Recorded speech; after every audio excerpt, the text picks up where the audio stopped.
Hi, I'm Dr. Stephen Dorn, and welcome to the health segment of Western Wisconsin Journal. I'm a family practice physician here in wonderful, cloudy, overcast Hudson, Wisconsin. And welcome to the show. Today we're going to talk about Obamacare, also known as the Affordable Care Act.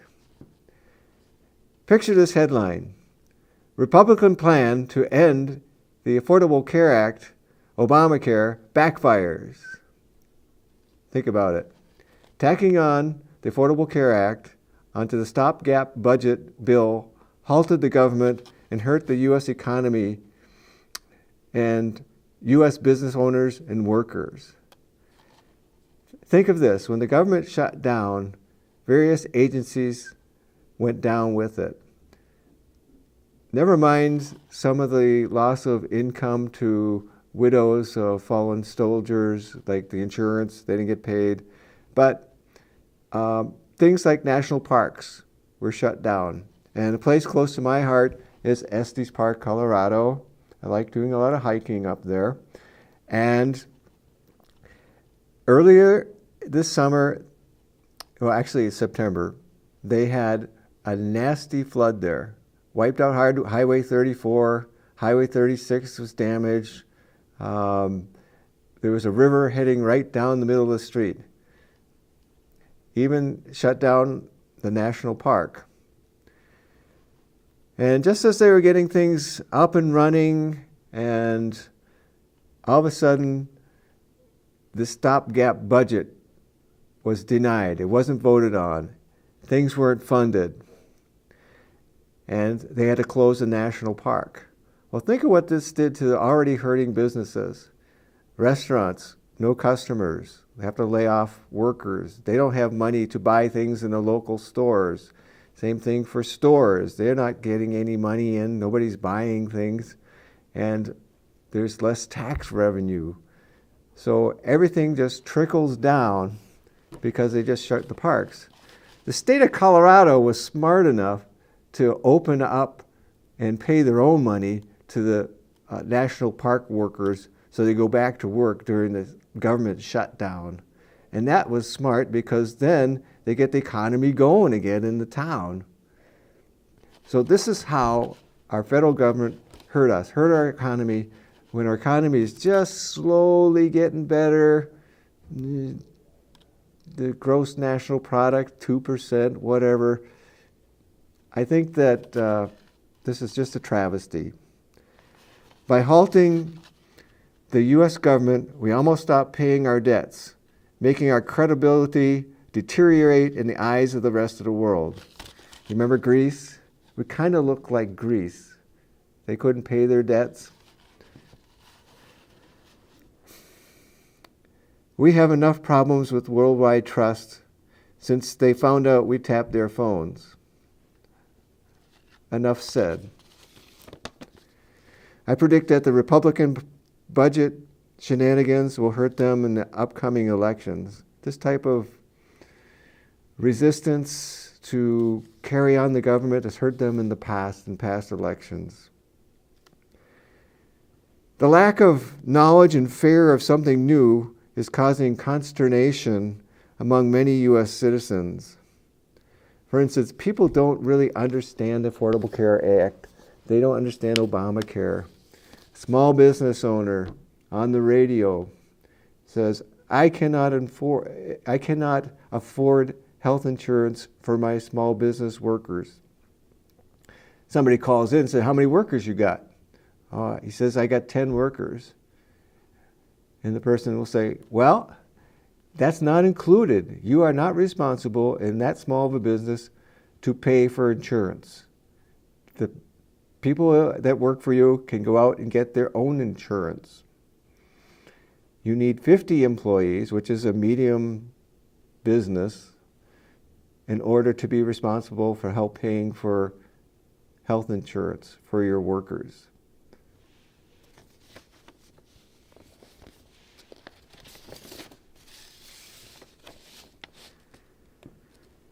So the Affordable Care Act can't hurt small businesses in the way that people think. Some people just spread rumors about the Accountable the Affordable Care Act, then it is not true. So make sure you know what it's about. Even I don't understand the whole, it's the Affordable Care Act, Obamacare, it's just too much. Okay? We do not know if the Affordable Care Act will work. The idea is to get 16%, or about 48 million Americans, some health insurance. One of the reasons that the U.S. is rated poorly amongst industrial nations for health care is many U.S. citizens have no access to health care, no insurance, no care. They get sick, they don't have insurance, go to the ER. We pay for that. I'll get to that later. This I thought was interesting out of Money Magazine. There are subsidies from taxes, for people who are getting health insurance. And what was interesting, for a family of 4, those subsidies phased out or are gone after an annual income of $94,200. That's a lot of money. So people who make less than that are going to get some subsidies towards their premiums. Doesn't help the deductibles, but that's all part of it. Will Obamacare cost more? Maybe. But we already are paying for those who default on paying their ER and hospital bills through our high current premiums. Why do you think hospital costs are so high? You know, the $8 aspirin. Why do you think your clinic costs are so high? Well, regular insurance is subsidizing the Medicare that doesn't pay very well, or the Medicaid that doesn't pay very well, or those who just don't pay, which happens, and we don't get paid sometimes. So the non-payer bills are paid by those with the insurance. Well, it's interesting, on CNBC today, I was at the Y, and they had the TV on in the locker room, and they said that there was some concern that the Obamacare is going to cost more, and they estimate it's going to go up 7%. And then they looked at how insurance premiums have been going over the years, and that's actually a decrease in the rate of increase of health premium increases. So it's actually less of an increase than last year. I thought that was interesting. No doubt costs are a concern. If people keep going to the emergency room, it's going to eat up a lot of the money. And we have to do something about it. In Massachusetts, they're having a little tough time making ends meet. They were the first government to institute something like Obamacare. It is the model in Massachusetts. However, a lot of people still go in the emergency room. They're not going to urgent care. They're not seeing the doctors in the clinics.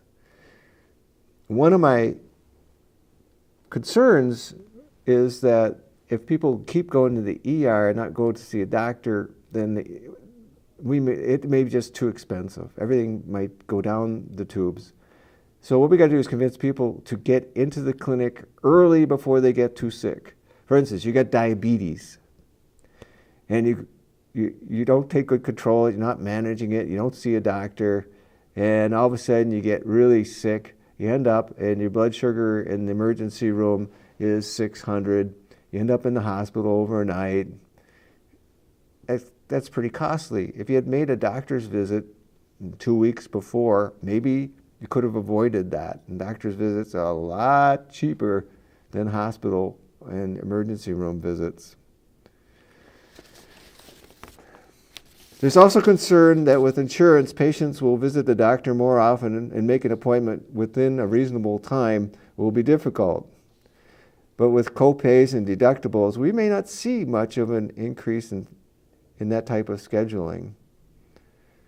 Another concern is, will my doctor accept the new insurance? With the shortage of doctors, instead of seeing a doctor, you may have to see a PA, which is a physician's assistant, or a nurse practitioner. What was interesting in Massachusetts, not all clinics would take the state-run insurance plan. And so sometimes it was hard for those people to find a doctor that would take their insurance. Will that happen with Obamacare? We'll find out. What's going to happen to the high cost of medicines? I keep hearing this over and over from my patients. Sometimes the best medicines cost too much money. I'll give you an example. People with chronic obstructive pulmonary disease, COPD, also sometimes known as emphysema. It's been shown that certain medications can prolong their life and make their life a little bit better, less short of breath. One of them is called Dulera, another one's called Advair. They're basically the same type of medications. They're puffers, inhalers.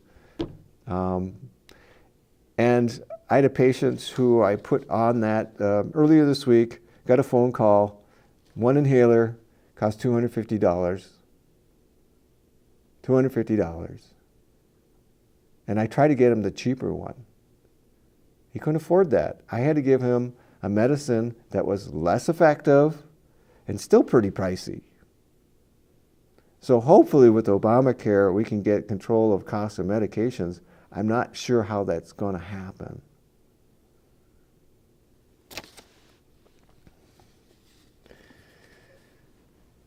About the Federal Affordable Care Act, computer debacle.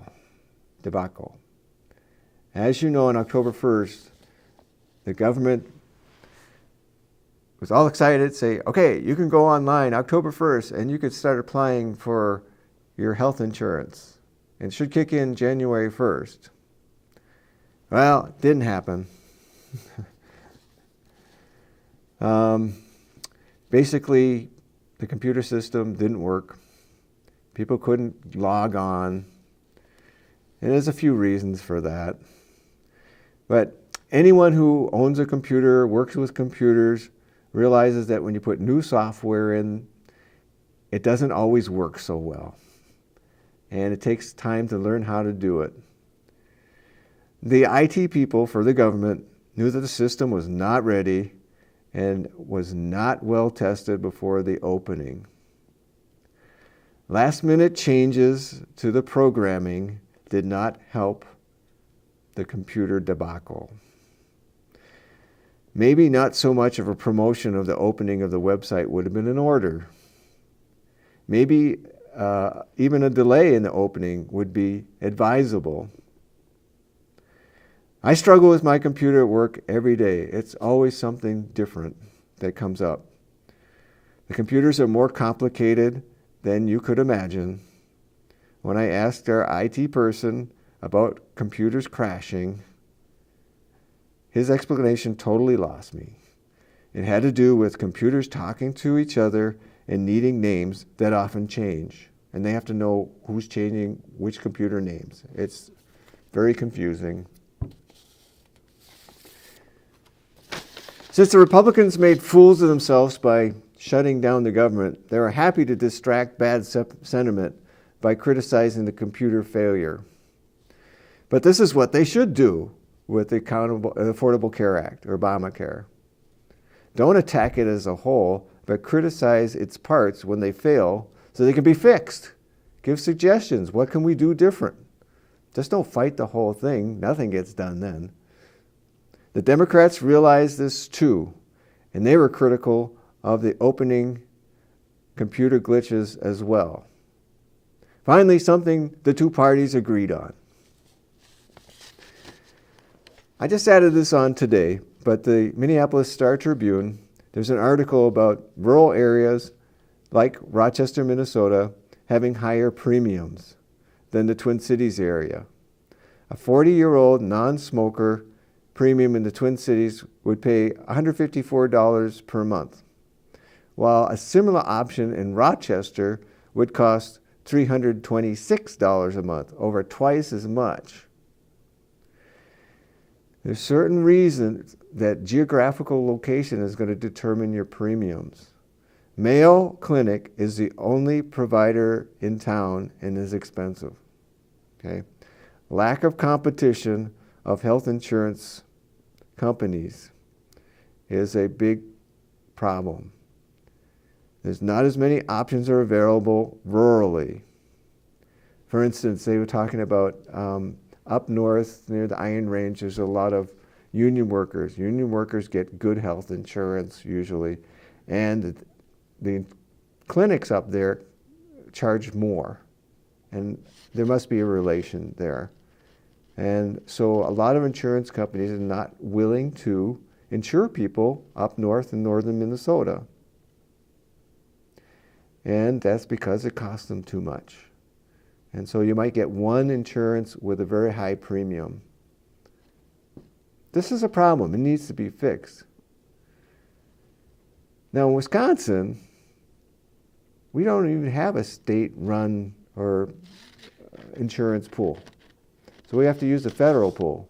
But we all know that's not going very well because of the computer glitch.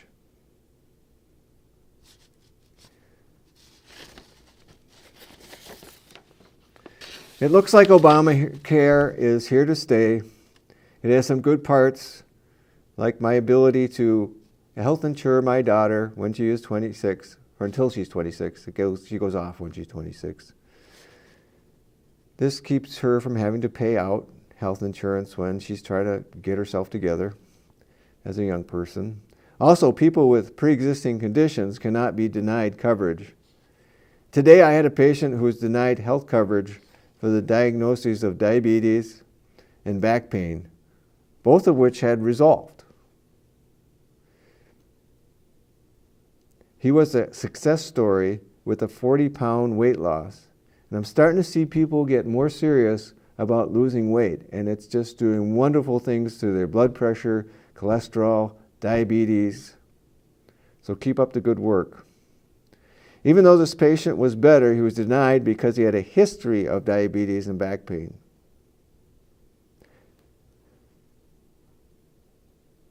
With Obamacare, he won't be denied insurance. They can't do that. Obamacare will have some bad parts that, when realized, will just need fixing. Thank you for watching this month. I'm Dr. Steve Adorn.